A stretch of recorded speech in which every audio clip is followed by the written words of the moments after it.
É o Tarcísio deitadão aqui, né, por causa do tratamento. Mas gostaria de falar de uma coisa que foi lançada no ano passado, no final do ano passado, e que eu acho que eu não tinha feito vídeo ainda.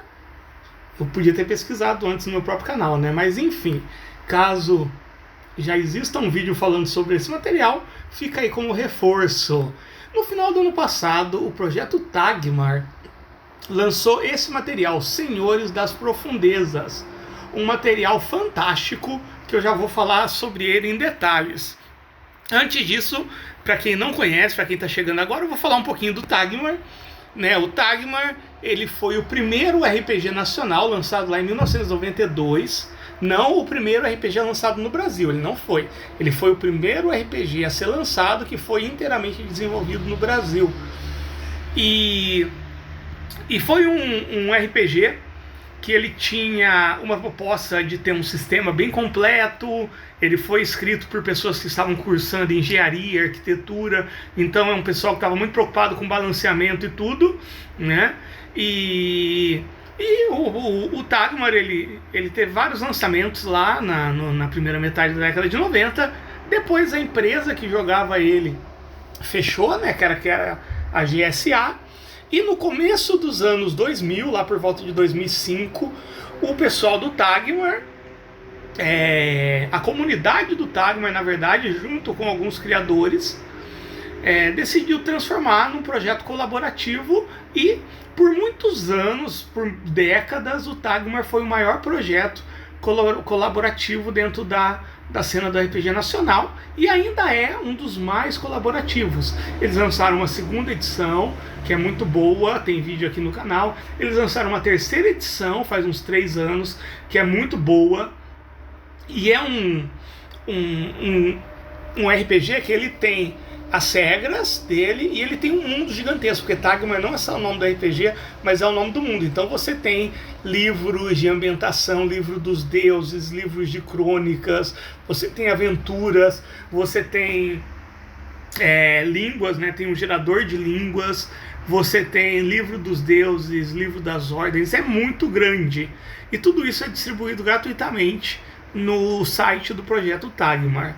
E como parte do projeto, da parte de ambientação, eles lançaram esse Senhores das Profundezas. Mas esse é um livro que, para quem curte uma pegada mais dark, para quem curte mais esse lance mais sobrenatural, ele é muito bom. Porque esse livro ele não tem regra nenhuma, ele não é um livro de regras, então ele não vai trazer estatísticas dessas criaturas. Ele não vai falar sobre como funciona a mecânica em jogo dessas criaturas. Ele vai apresentar seres que habitam nas profundezas. Então, e esse livro ele tem uma coisa bem interessante, assim, que ele tem um tom muito mais adulto do que a maioria dos livros de Tagmar. Não que Tagmar seja um RPG para criança, tá longe disso, mas o Tagmar ele é aquele RPG mais tradicional, com muitos elementos de antiguidade, de Império Romano às vezes, ou de Suméria, alguma coisa assim. E tem os contos, geralmente assim, o mundo de Tagmar, ele é um mundo violento, ele é uma alta fantasia, né? Não chega a ser uma dark fantasy ou uma green fantasy, mas ele é bem mais, ele sempre foi bem mais pé no chão, e por que não dizer brutal, do que os mundos de D&D, por exemplo, né? Mas ele ainda tinha o aspecto da alta fantasia muito ressaltado, até pela conta das classes e tudo mais. Mas esse material aqui, né, como é um projeto colaborativo, você tem várias mãos escrevendo.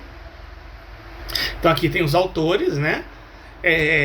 As ilustrações, né? O Tagmar ele segue um princípio estético em todos os livros. Então todos os livros eles têm diagramações parecidíssimas, que conferem uma identidade visual bem legal. E as artes do Tagmar sempre são bacanas, né? A verdade é essa. Só que esse livro ele tem um tom bem sério. Então, vou pegar aqui o primeiro. Eles já começam tacando assim. Começa com uma história muito legal, muito interessante. Até que extensa, né? Contextualizando tudo. E é muito interessante que essas histórias iniciais do livro, dos livros de Tagmar, acaba trabalhando com vários personagens incomuns, então você começa a acompanhar. É muito interessante a forma como eles trabalham.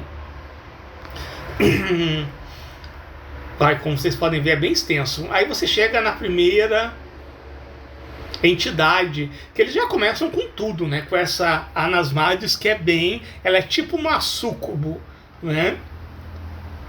E só por ela você já vai ver, né? Não vou colocar o nome aqui nem nada, mas ela tem uma alcunha que já mostra pra você, que já fala o seguinte: cara, esse é um livro mais pesado do que o normal, né?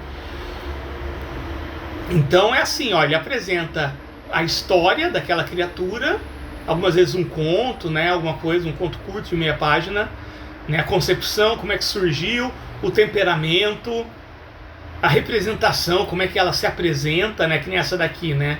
A Anasmades apresenta-se como uma donzela deslumbrante, né, ela é bem como se fosse um súcubo, só que ela é bem sinistrona. Símbolo, cores, relação com os demais príncipes infernais, relação com os deuses. Aí ele faz bastante referência aos deuses de Tagmar, mas é bem simples, porque os deuses de Tagmar, eles são muito arquetípicos, né? Você tem o deus da beleza, a deusa da agricultura e da colheita, o deus da paz, que basicamente é muito fácil você levar isso para qualquer outro tipo de cenário medieval.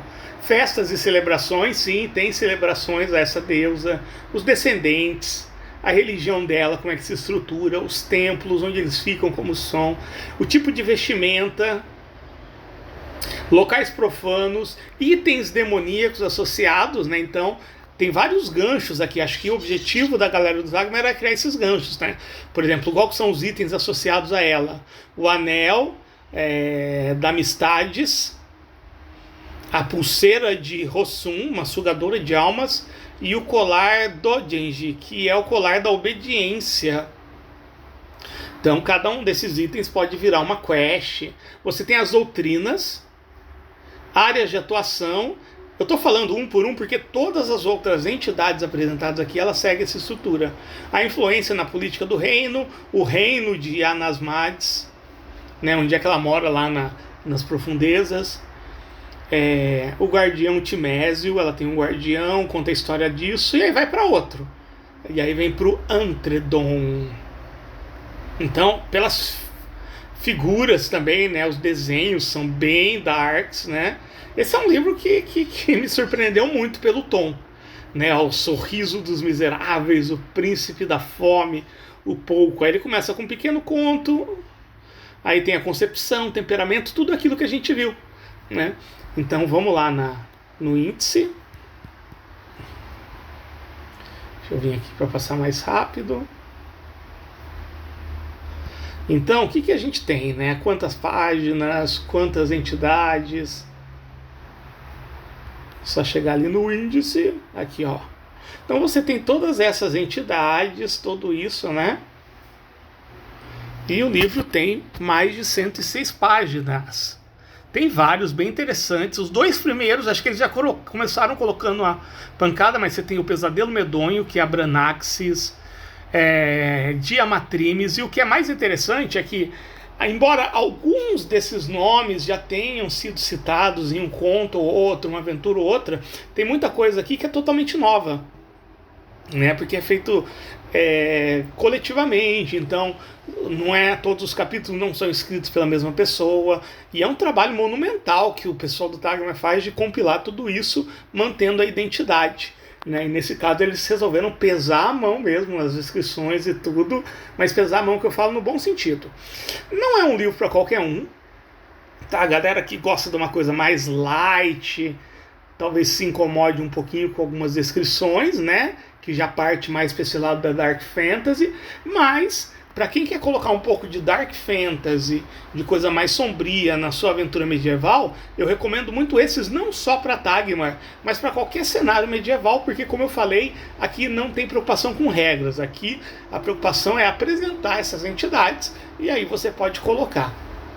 Em tese, assim, não tem essa preocupação com as estatísticas e tudo mais, porque basicamente um personagem humano nunca conseguiria de fato fazer frente a essas criaturas. Então elas vão entrar mais no background, vai entrar mais ali na construção de história e tudo mais. Bom, é isso, galera. Digita aí no Google Tagmar. O primeiro link que aparece é do site Tagmar. Vai lá na seção de downloads e aí tem tudo que você imaginar. Tem material da segunda edição ainda disponível, tem material da terceira edição e todos os PDFs são gratuitos de todos os livros, tá bom?